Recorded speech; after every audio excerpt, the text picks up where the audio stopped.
যে সভাপতির বানানো যে সেক্রেটারি, তাকে আমরা বললাম যে টাকার হিসাব দেন। উনিও টাকার হিসাব দিতে পারে না।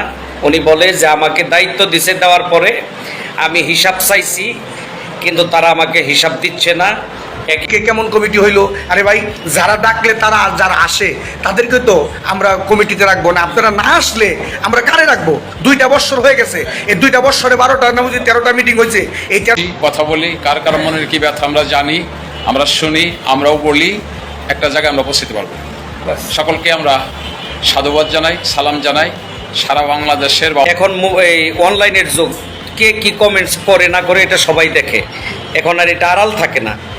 তো এগুলো ভালো না। আড়াল থেকে বা দূর থেকে কমেন্টস না করে সরাসরি সমিতিতে আসো। আর আগে যারা নেতৃত্ব দিছে তারাও তো তোমারই, তারাও মনে ভাবা যায়। আমাদের ফরিদপুরের ভাষায় একটা কথা কয়, ইসা মারার যুগ তা নয় ভর্তা খাওয়ার জম। মাছ মারতে পারে নাকি খাওয়ার লাগে ওস্তাদ। তো যে কাজ করে তার ভুল হয়, যে কাজ করে না তার কোনো ভুল হয় না। আমাদের ভুল ত্রুটি আমরা কিন্তু কমিটিটা কিন্তু একদিনের 2 দিনও হয় নাই ভাই। আপনারা যারাই মন্তব্য করতেছেন, আজকে আমরা আখি সরকারকে দেখলাম, আমাদের যে আখি সরকার বললো, কেন আখি সরকার, তুমি তো আমার বোন, তুমি তো স্টেজের মধ্যে আমাকে পরিচিত, আমি তোমার ভাই, তুমি তো আমাকে সম্মান করো, তুমি কি বলতে পারবে আমি তোমার সাথে যোগাযোগ করি নাই বোন আসার জন্য? তুমি আসো। বিসমিল্লাহির রহমানুর রহিম। সর্বপ্রথম মহান মালিকের দরবারে শুকরিয়া আদায় করে, আমার আল্লাহ যাকে সৃষ্টি না করলে এই কুল কায়নাতের কিছুই সৃষ্টি করতেন না। আমাদের প্রিয় নবী হুজুরপুর নূর হজরত মুহাম্মদ সাল্লাল্লাহু আলাইহি সাল্লামের পবিত্র কদমে লাখ কোটি ভক্তি নিবেদন করে, নবীর আহলে বায়াত মাওলা আলী, খাতুনে জান্নাত মা ফাতেমা, ইমাম হাসান, ইমাম হুসাইন, সেই দরদীদের দরবারে আমার ভক্তি নিবেদন করে,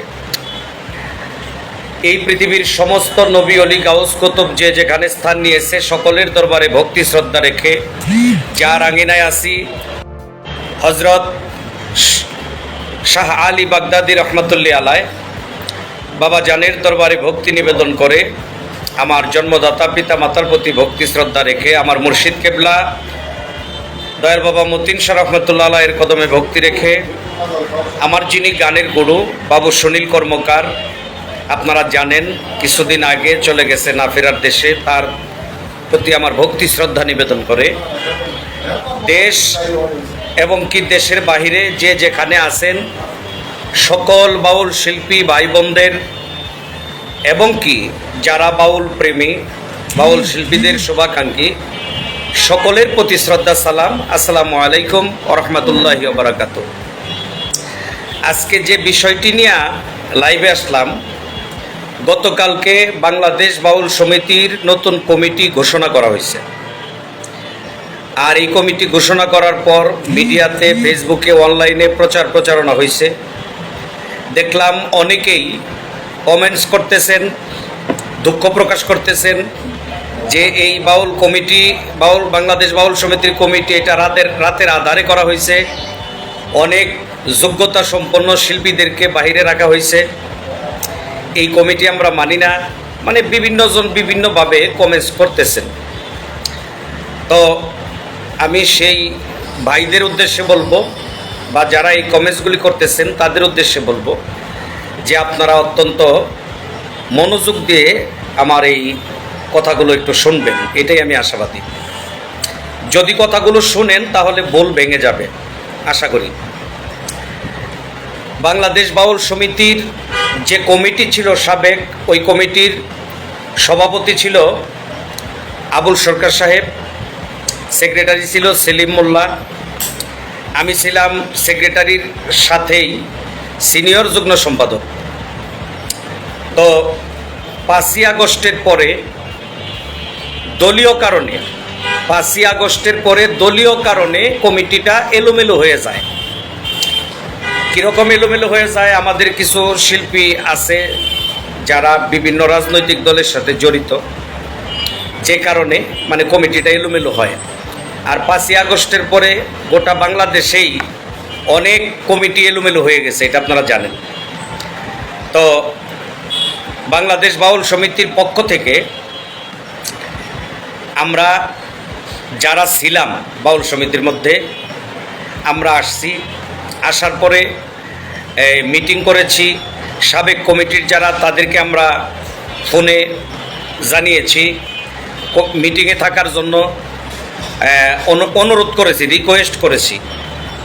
5ই আগস্টের পর থেকে এই পর্যন্ত প্রায় 12টি বা 13টি মিটিং হয়েছে 5ই আগস্টের পরে। এই মিটিংগুলির মধ্যে আমাদের অনেক শিল্পীবৃন্দ, বিশেষ করে সাবেক কমিটির যারা ছিল, অনেকেই অনুপস্থিত। সাবেক কমিটি থেকে মাত্র কয়েকজন উপস্থিত ছিল। তার মধ্যে আমি বারেক বৈদেশি একজন, আমাদের মিরাজ দেওয়ান সাহেব উনি একজন, সাংগঠনিক সম্পাদক সেলিম নুরি।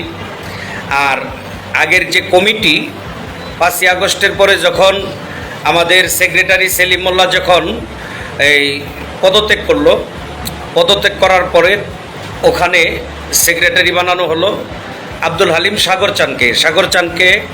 আমাদের যিনি সভাপতি আবুল সরকার, তার গুরু ভাই আবুল সরকার সাহেবও বরিয়াবরি দরবারের একজন খলিফা। আব্দুল হালিম সাগর চান, সেও ওই দরবারের একজন খলিফা। তে যাক, নিয়ম অনুযায়ী যদি সেক্রেটারি পদত্যাগ করে তাহলে সিনিয়র যুগ্ম সম্পাদক যে থাকে অটোমেটিক কিন্তু দায়িত্বটা তার উপরে আসে। কিন্তু দায়িত্ব আসা তো দূরের কথা, জানতেও পারি নাই। পরে জানছি যে আবুল সরকার সাহেব তার গুরু ভাইকে এনে সে সাধারণ সম্পাদকের দায়িত্ব দিছে। আচ্ছা, ভালো কথা, দায়িত্ব দিছে। তে মিটিং কল করলে আসার পরে দেখি শুধু সাগর চান, মিরাজ দেওয়ান, সেলিম সরকার, আমাদের এই জব্বার সরকার। ওই মনে করেন মিটিং কল করলে আসলে বড় সর্বোচ্চ 8 থেকে 10 জন লোক পাওয়া যায়। জিজ্ঞাসা করি যে আপনারা, হ্যাঁ চলতেছে, সাবেক কমিটির যারা তারা কেন আসে না? তে আমাদের সাংগঠনিক সম্পাদক বলছে যে আমি একাধিকবার তাদেরকে জানিয়েছি, কল করেছি, কিন্তু না আসলে আমি কি করব। চলতেছে তো ভাই। এরপরে আমিও অনেকগুলো শিল্পীর সাথে কথা বললাম। আমাদের আগের কমিটির মধ্যে এই যে যারা ছিল তাদের অনেকের সাথে কথা বলেছি, বিশেষ করে মহিলা সম্পাদিকা, বাংলাদেশের সুনামধন্য গায়িকা আকলিমা বেগম। ওনাকে ফোন দিয়েছি, ফোন দেওয়ার পরে উনি বলেছে যে আপনারা যেভাবে সুন্দর হয় ওইভাবে চালান, কারণ সংগঠনের নেতৃত্ব তো ওই বিশেষ করে পুরুষ শিল্পী যারা তারাই দেয়। তারপরও রিকোয়েস্ট করেছি যে যখন আপনি আসবেন, আপনাদেরকে দেখলে আমাদের ভালো লাগে, আপনারা সিনিয়র শিল্পী। তো যাক, এরপরে ফকির আবুল সরকারকেও সমিতির পক্ষ থেকে একাধিকবার কল করা হয়েছে। মানে যারা ছিল কমিটির মধ্যে তাদের সবাইকে, আমাদের দীপ্তি সরকার ছিল, তাকেও কল করা হয়েছে। অনেক শিল্পীদেরকেই কল করা হয়েছে। শুধু একটাই, অনেকেই বলছে অজুহাতের তো শেষ নাই। কেউ বলছে যে না ভাই কমিটিতে থাকবো না, আবার কেউ বলছে যে আপনারা করেন, মানে বিভিন্নজন বিভিন্নভাবে এরকম জবাব দিয়েছে। আসলে যদি আমরা আইন মানি তাহলে আইন অনুযায়ী যে কোনো সংগঠন বা সমিতির কার্যকরী কমিটির একটা লোক যদি 3টা মিটিংয়ে অনুপস্থিত থাকে তাহলে এমনিই তার পদপদবি আর থাকে না কিন্তু। আচ্ছা, এটা আমরা ধরলাম যে আছে, পদপদবি সবই আছে, কিন্তু বারবার ডাকার পরেও যখন লোকগুলির আমরা পাইলাম না, আমাদের বাংলাদেশ বাউল সমিতির যে শাখাগুলো দেওয়া হয়েছে ওই শাখাগুলো মনে করেন আমার আন্ডারে প্রায় 15-16টা শাখা গেছে। আমাদের ওই সাংস্কৃতিক সম্পাদক আগের কমিটিতে বাদল সরকার, তার আন্ডারে কমিটি গেছে। মিরাজ দেওয়ান সাবেক কমিটির একজন, তার আন্ডারে। মানে আমরা তো এই কমিটিগুলো আমরা যে দিছি, আমাদের একজন না একজনের পরিচয় তো শাখাগুলো গেছে। আমাদেরকে অনেকেই ফোন দেয়, আমরা কোনো সৎ উত্তর দিতে পারি না যে বাংলাদেশ বাউল সমিতির কেন্দ্রীয় কমিটির কি ভূমিকা, আমরা তো কিছু সংবাদ পাচ্ছি না, কি অবস্থা।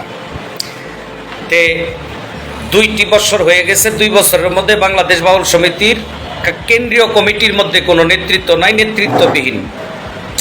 তারপর আমরা সিদ্ধান্ত নিলাম যে এইভাবে তো আর একটা সংগঠন চলতে পারে না। ওই সংগঠনে একটা কমিটি না থাকলে কোনো সংগঠন সম্মুখে যাইতে পারে না। আমাদের যিনি সেক্রেটারি, অর্থাৎ আগের সভাপতি যে সেক্রেটারি নিয়োগ দিছিল, যে সেক্রেটারি বানাইছে, তার কাছে জিজ্ঞাসা করলাম যে আপনারা যে এতদিন সংগঠন চালাইলেন আপনারা হিসাব দেন, সমস্ত সদস্যদেরকে ডাইকা আয় ব্যয় কী হয়েছে এটা একটা হিসাব দেন। তে সেক্রেটারি যে জবাব দিল যে আমাদের প্রায় 57 লক্ষ টাকা, ওই কিছু কম বেশি এইরকম ব্যাংকে ছিল, কিন্তু এই টাকাটা ব্যাংক থেকে উঠাই নেওয়া হয়েছে। কে নিছে? যিনি সভাপতি ছিল, এটা সমিতির নামে অ্যাকাউন্ট হয়, যৌথ অ্যাকাউন্ট, এটা আপনারা জানেন।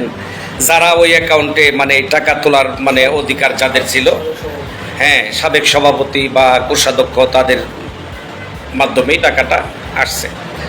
বলতেছে যে আমি যেহেতু আমারে সভাপতি আইনা সেক্রেটারি বানাইছে, এই টাকার হিসাব আমি আপনাদেরকে দেব, কিন্তু তাদেরকে নিয়ে পয়সা দিতে হবে। দেখেন, প্রত্যেকটা শিল্পী বছরে 2400 টাকা দিত মাসিক চান্দা, 200 টাকা মাসিক চান্দা। তো শিল্পীর সংখ্যা তো আমাদের প্রায় 200 হবে না, প্রায় 200 শিল্পী। এই 200 শিল্পী যদি মাসে 200 করে টাকা দেয়, আর এইভাবে যদি 3 বছর দেয়, টাকা কতগুলো?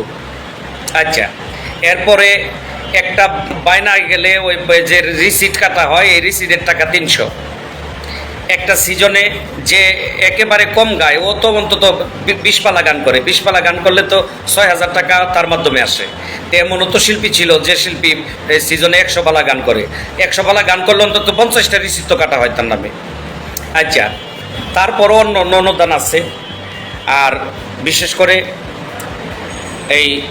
এই যে টাকাগুলো, এই টাকাগুলো তো মানে সাধারণ দুস্থ শিল্পী যারা, তাদের দুস্থ শিল্পীদের টাকা। তো এখন আমাদের যিনি সেক্রেটারি, মানে আমাদের যে সভাপতির বানানো যে সেক্রেটারি, তাকে আমরা বললাম যে টাকার হিসাব দেন।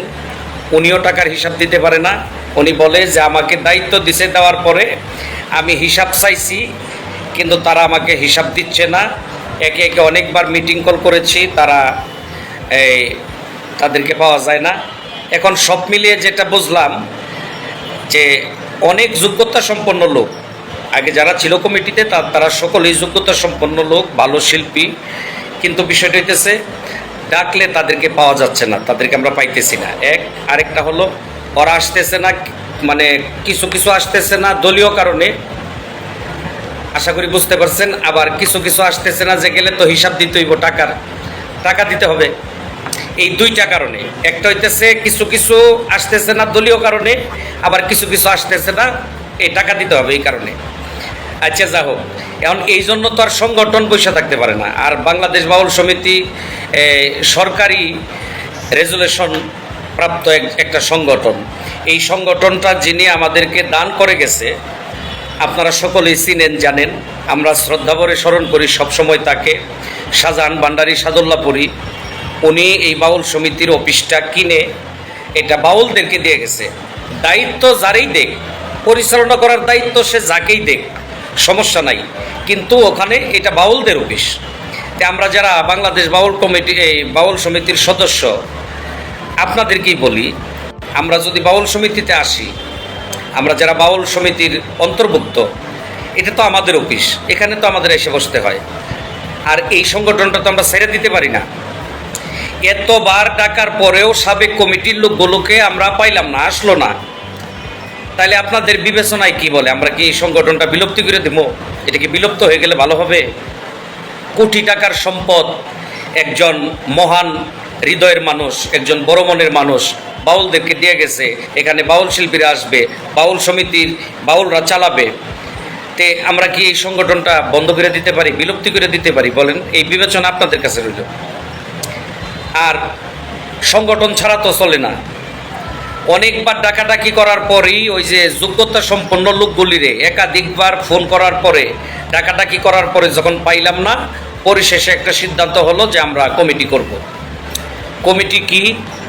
আমি ছিলাম সিনিয়র যুগ্ম সম্পাদক, আমাকে দেওয়া হলো সরাসরি সম্পাদকের দায়িত্ব। আর যিনি সাবেক সেক্রেটারি ছিল তাকে দেওয়া হলো সভাপতির দায়িত্ব। আমার সাথে যুগ্ম সম্পাদক, সিনিয়র যুগ্ম সম্পাদক দেওয়া হলো মিরাজ দেওয়ান, বাউল শিল্পী, তাকে।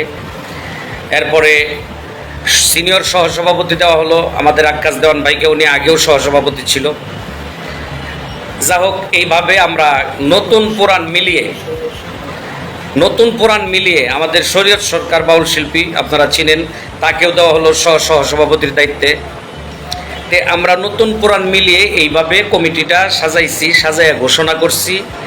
কাদেরকে নিয়ে সাজাইছি? যাদেরকে আমরা ডাকছি, আমাদের ডাকে সাড়া দিছে, আসছে। এখন আপনি অনেক বড় শিল্পী, কিন্তু আপনাকে একাধিকবার ডাইকেও আমরা পাই না, আপনি বাউল সমিতির অফিসে আসেন না। এখন আমরা কি করতে পারি বলেন? আজকে যারা কমেন্টস করতেছেন, এতদিন আপনারা কোথায় ছিলেন? আমরা যে এতবার মিটিং করলাম, এতবার ডাকলাম, ফেসবুকে দিলাম, আপনারা কেউ আসলেন না। আবার এখন আপনারা বিভিন্ন কমেন্টস করতেছেন, আমাদেরকে দোষারোপ করতেছেন। আপনারাই আপনাদের বিবেকের কাছে জিজ্ঞাসা করেন। আর বাংলাদেশ বাউল সমিতির দরজা বাংলাদেশের সকল বাউল শিল্পীদের জন্য খোলা। আপনারা যে কোনো সময় আসবেন। যদি আমি বারেক বৈদেশী, এখন সাধারণ সম্পাদকের দায়িত্ব আমাকে দেওয়া হয়েছে। যদি আপনারা আসেন, যোগ্যতা সম্পন্ন শিল্পী, যোগ্যতা সম্পন্ন ভালো মানুষ যদি আসেন, আমার কোনো আপত্তি নাই, আপনাকে আমার দায়িত্ব দিয়ে দিব। সভাপতি যিনি আছে, সভাপতিও থাকবে না। যদি যোগ্যতা সম্পন্ন কেউ আসেন নেতৃত্ব দেওয়ার জন্য, সংগঠনের স্বার্থে সভাপতিও আপনাকে দিয়ে দিবে, এতে কোনো সমস্যা নাই। কারণ 31 সদস্যের একটা কমিটি, আমরা 30 জন যেটা বলবো এটাই হবে। সভাপতি ইচ্ছে করলেও থাকতে পারবে না যদি তার চাইতে উপযুক্ত একজন আসেন।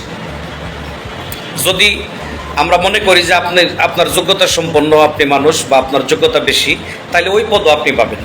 বা যার মাধ্যমে সংগঠন এগিয়ে যাবে, ভালো চলবে, ওই রকম কেউ আসলে, আমি যে সেক্রেটারি বা সাধারণ সম্পাদক, আমার ওই পদের দরকার নাই। আমাকে সাধারণ সদস্য হিসেবে রাখবেন, আমি আপনার পাশে থাকবো, আপনাকে আমার দায়িত্ব দিয়ে দিব, আপনাকে সাধারণ সম্পাদক বানাবো, যদি আপনি সংগঠন ভালোভাবে চালাইতে পারেন। এতে আমাদের কোনো আপত্তি নাই।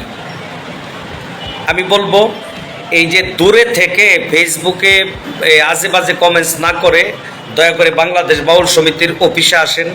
আইসা যদি আপনার যোগ্যতা থাকে, ওই যোগ্যতা অনুযায়ী আপনি সমিতি পরিচালনা করুন, এতে আমাদের কোনো আপত্তি নাই। তো আমাদের একটা শিল্পী,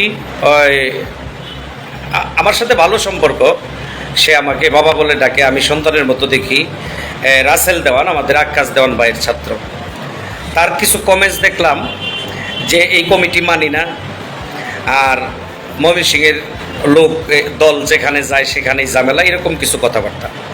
বাবা, আমি তোমার উদ্দেশ্যে বলবো, যদি তুমি আমার লাইভটা দেখো, বারবার ডাকার পরেও যে সমস্ত শিল্পীরা আসে নাই বাউল সমিতিতে, আর যাদেরকে ডাইকে আমরা পাইছি, এখন যারা আসে নাই তাদেরকে নিয়ে কি কমিটি বানাবো, নাকি যাদেরকে পাইছি তাদেরকে নিয়ে বানাবো, এই বিবেচনা তোমার উপরে রাখলাম। বাংলাদেশ বাউল সমিতির সাবেক কমিটিতে আছে, লাইভ চলতেছে, বাংলাদেশ বাউল সমিতির সাবেক কমিটির মধ্যে সিনিয়র সহসভাপতি ছিল আমার যিনি গানের গুরু বাবু সুনীল কর্মকার, এটা আপনারা জানেন। সুনীল কর্মকার যেহেতু দুনিয়ার মায়া ত্যাগ করে চলে গেছে, উনি নাই, তার জায়গাটার মধ্যে আমরা বাউল এবং কি ভালো মানের একজন গীতিকার আক্কাস দেওয়ান সাহেবকে রাখছি। তাইলে রাসেল দেওয়ান, তোমার উদ্দেশ্যে বলতেছি, তুমি এই জিনিসটা একটু বিবেচনা করলা না, যে সুনীল কর্মকারের জায়গাটার মধ্যে যদি আমার ওস্তাদ আক্কাস দেওয়ানকে রাইখা থাকে, তাইলে আমি কি করে উল্টাপাল্টা কমেন্টস করি এই কমিটিটা নিয়ে? এই বিবেচনাটা তোমার হইল না। তোমার উস্তাদকে আমার উস্তাদ সুনীল কর্মকারের জায়গায় রাখছি, তুমি কিভাবে আজে বাজে কমেন্টস করো? আর তোমার যদি এই কিছু বলতে মনে চায়, তুমি আসো, তোমার উস্তাদ যে কমিটিতে আছে সিনিয়র সহসভাপতি, বা আমরা তো তোমার পর না, আমরা তো তোমার আপনজন, তুমি তো আমাদেরকে জানাইতে পারো, আমাদের মোবাইল নাম্বারও তোমার কাছে আছে। আচ্ছা, এই যে ময়মনসিংহের লোক যেন যায় ঝামেলা করে, এই কথাটা যারা ময়মনসিংহের শিল্পীবৃন্দ আছে তারা শুনলেও তো এটা কষ্ট পাবে, কারণ ময়মনসিংহের কোন লোক তোমার কি ক্ষতি করছে? আর ময়মনসিংহের শিল্পী বেশি দিকেই তো এরা সবখানে যায় জায়গা পায়, এতে তোমার আপত্তি করার কি আছে? বাংলাদেশের মধ্যে ময়মনসিংহ জেলাটাই হইতেছে গানের জেলা, সেখানে গায়ক বেশি, তো এখানে এরা যেনই যাব ওখানেই জায়গা পাইব, কারণ যেখানে শিল্পীর সংগঠন ওইখানে শিল্পীদেরকে তো জায়গা দেয়। তার মানে এই না যে তোমার জায়গা নাই, তুমি আসো, তুমি আসলে তোমারও জায়গা আছে। তুমি ফোনে কথা না কইয়া, সামনে না আইসা আজে বাজে কমেন্টস করা, এটা তো বাবা ভালো না। তোমার তো আমরা মহব্বত করি, আদর করি, তুমি তো আক্কাস দেওয়ানের ছাত্র হইলে তো আমাদেরও ছেলে বাবা, এগুলি ভালো না। আমি যে কথাগুলি বললাম তুমি একটু বিবেচনা করিয়া তারপরে দেখবা যে তোমার কি বলছি। আর পাগল কবির নামে আমাদের একটা ছেলে আছে, সে আমাদের শেরপুরের আমার চাচা বাউল শিল্পী পাগল তারামিয়া সাহেবের ছাত্র। সে অনেকগুলো শিল্পীর নাম লেখা একটা পোস্ট করছে যে এই সমস্ত শিল্পীগুলি বাউল সমিতির কমিটিতে নাই। তো পাগল কবির, তোমার উদ্দেশ্য বলবো, তুমিও আমাদের আদরের, তুমিও আমাদের নিজেদের। তুমি যে শিল্পীগুলির নাম লেখছ তাদের মধ্যে যারা বাংলাদেশ বাউল সমিতির সাবেক কমিটিতে ছিল তাদেরকে একবার না দুইবার না একাধিকবার আমরা ফোন করেছি, কল করেছি সমিতিতে আসার জন্য, তারা আসে নাই। আবার তোমার লেখা অনেকগুলো নাম আছে, তারা ওই যে বাউল সমিতি ফাউন্ডেশন, বাংলাদেশ বাউল সমিতি ফাউন্ডেশন যেটা লতিফ সরকার সভাপতি, ওই সমিতির সদস্য অনেকগুলি। এক সমিতির সদস্য তো নাকি আমরা আমাদের সমিতিতে আনতে পারি না। আর যারা আমাদের সদস্য ছিল তাদেরকে অনেকবার চেষ্টা করেছি আনার জন্য, তারা অসম্মতি জানিয়েছে, এই জন্য তাদেরকে আমরা রাখতে পারি নাই। আচ্ছা, আমরা তো আমি আগেও বলেছি, আজকেও বলতেছি, আমি তাকেই মূল্যায়ন করব যারে ডাকলে পাই, যারে পাই না তাকে তো মূল্যায়ন করতে পারি না। আশা করি তুমি বুঝতে পারছো। আর আগের কমিটিতে যোগ্যতা সম্পন্ন লোক আমি অস্বীকার করি না, যারা ছিল অনেকেই যোগ্যতা সম্পন্ন, কিন্তু তারা দুইটা কারণে বাউল সমিতিতে আসে না। একটা কারণ হইতেছে দলীয় কারণ, আর একটা কারণ হইতেছে অর্থের কারণ। কেউ কেউ আসে না যে গেলে এই টাকার হিসাব চাইব, এই টাকা বোঝাই দিতে হবে, এই জন্য। আবার কেউ কেউ আসে না দলীয় কারণে। তাইলে বাবা, যারা আজকে এই যে উল্টাপাল্টা কমেন্টস করতেছেন বা করতেছো, যারা দয়া করে আমার এই কথাগুলো একটু বিবেচনা করবে, বিবেচনা করে একটু দেখবে, বা যারা দূর থেকে কমেন্টসগুলি করতেছেন আপনারা একটু দেখবেন। যারা আমার বয়সে ছোট তাদের উদ্দেশ্যে আমি তুমি শব্দটা ব্যবহার করলাম, আর যারা শ্রদ্ধাভাজন তাদেরকে আপনি বলে সম্বোধন করলাম। যে আপনারা এই উল্টাপাল্টা কমেন্টস না করে আপনারা আসেন, বাংলাদেশ বাউল সমিতিতে আসেন, আমরা নেতৃত্ব ছেড়ে দেব। আমি সেক্রেটারি পদে আমার থাকার দরকার নাই, আপনাকে দিয়ে যদি সংগঠনের কাজ হয় আমি আপনার পাশে সহযোগী হয়ে থাকব, এতে কোনো আপত্তি নাই। তো যাক, আমাদের এই নবনির্বাচিত কমিটির যিনি সিনিয়র যুগ্ম সম্পাদক মিরাজ দেওয়ান ভাই, ওনার কাছ থেকে দু একটি কথা শুনবো আমরা এই বিষয়ে।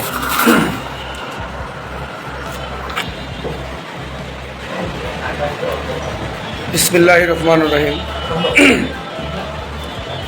আমি সর্বপ্রথম আমার আল্লাহ এবং আল্লাহ রাসূলকে স্মরণ করি, ওস্তাদ গুরু পীর মুর্শিদ মা বাবার প্রতি ভক্তি শ্রদ্ধা রাখি।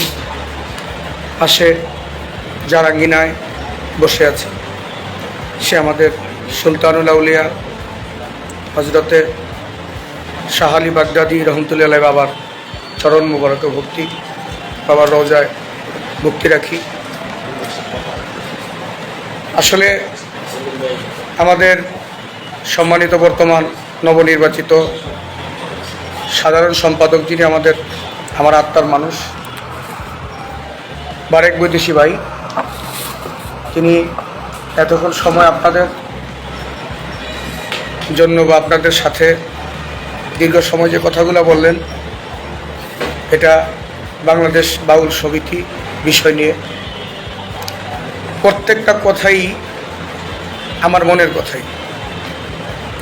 আমাদের মানিকগঞ্জের শ্রদ্ধাভাজন আব্দুর রশিদ সরকার, আমি খুব প্রাণ ভরে তাকে শ্রদ্ধা করি। তিনি আমার দাদাগুরু মাওলা শাহ সুফি সদরুদ্দিন আহমেদ চিশতি আলাইহিস সালাম তার কোরআন দর্শনটা বেশি বেশি প্রচার করতেন। সেখান থেকে বহু গানও তিনি রচনা করেছেন, এর জন্য তাকে খুব ভালো লাগে। তার একটা গান আছে, আমি প্রেম সাগরে ডুইবা মরলাম দয়াল গো, আমি সাতরাইয়া কুল পাইলাম না,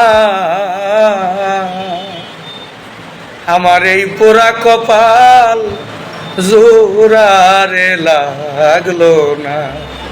ও প্রাণের মুর্শিদি গো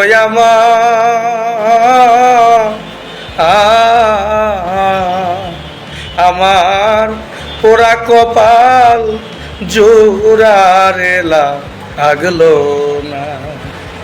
গানটা এর জন্য মনে পড়লো, আমাদের বাউল শিল্পীদের মধ্যে যারা নিরহ শিল্পী আছে, সহজ সরল সাধারণ, যাদের মধ্যে বিন্দুমাত্র কোনো লোভ লালসা কিছুই নাই, তাহলে সেই বাউল শিল্পীদের নিয়ে আমাদের এক শ্রেণীর লোক আছে, তারা কিন্তু আসলেই তাদেরকে নিয়ে একটা খেলা করছে।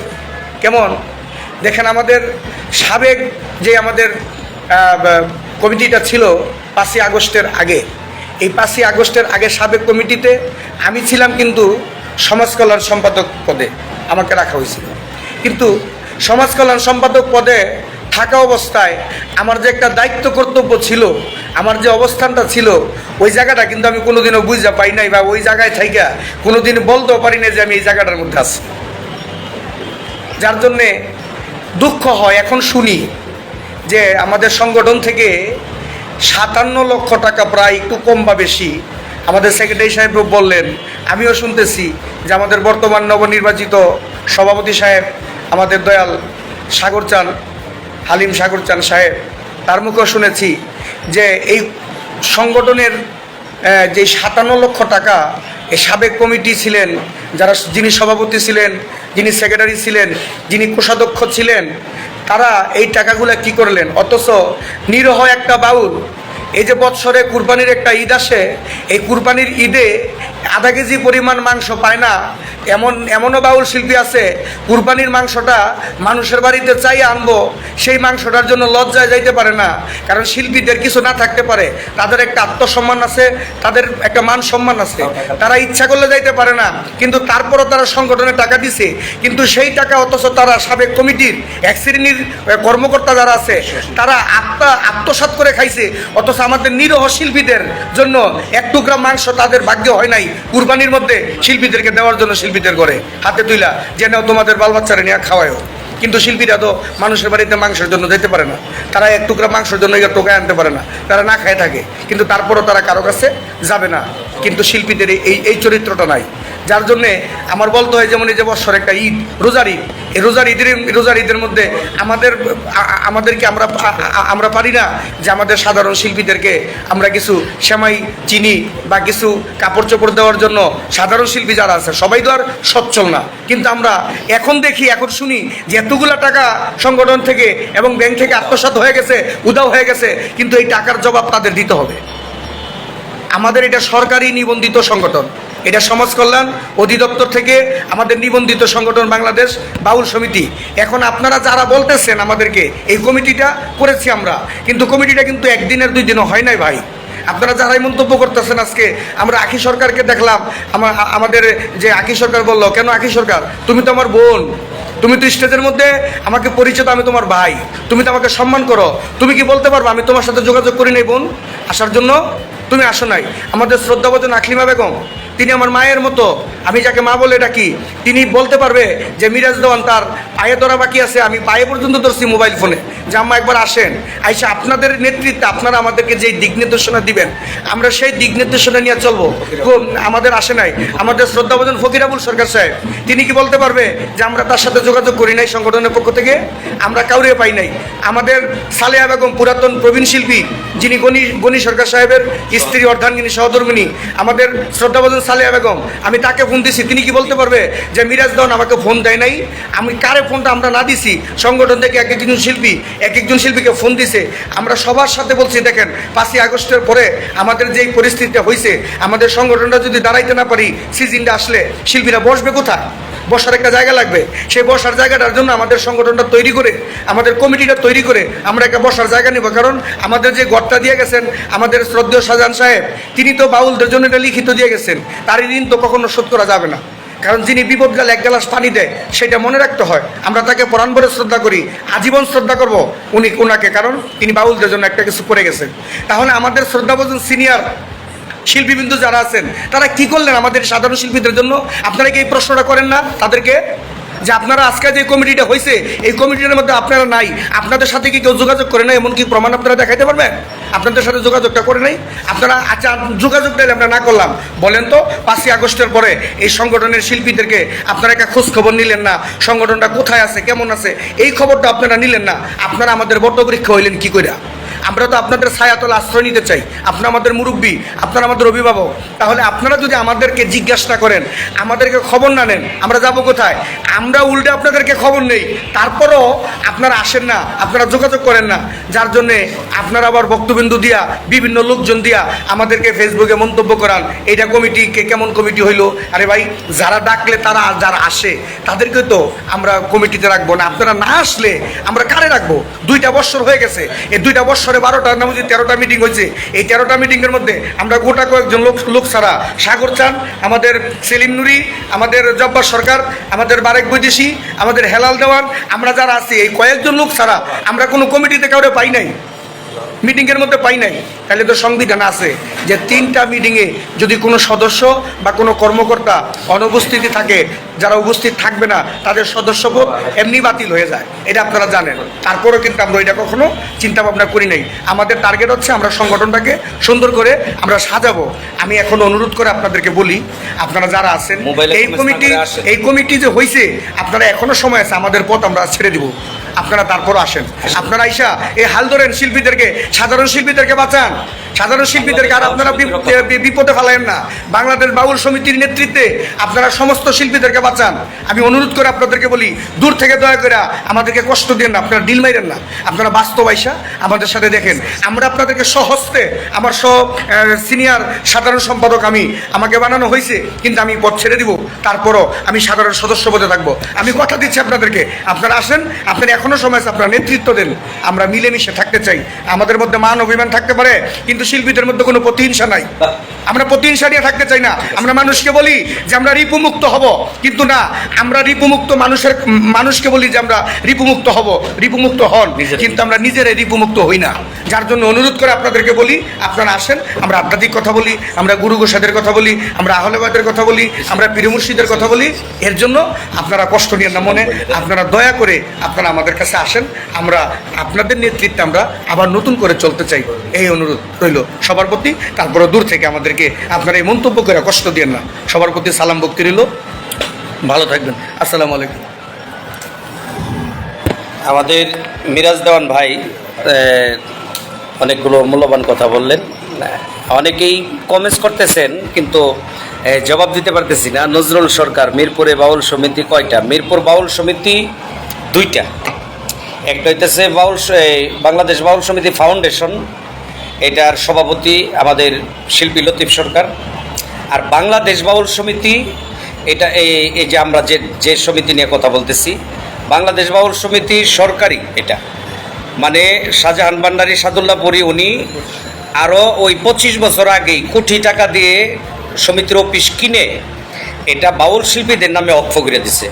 অর্থাৎ বাংলাদেশের যে কোনো বাউল শিল্পী এখানে আশ্রয় পাবে, বাংলাদেশের যে কোনো বাউল শিল্পী এখানে বাউল সমিতির সহযোগিতা পাবে বা এখানে এসে নেতৃত্ব দিতে পারবে। এক কথাই বাংলাদেশ বাউল সমিতি সরকারি রেজিস্ট্রেশন করা একটা সমিতি, আর ফাউন্ডেশন এটা আলাদা বিষয়।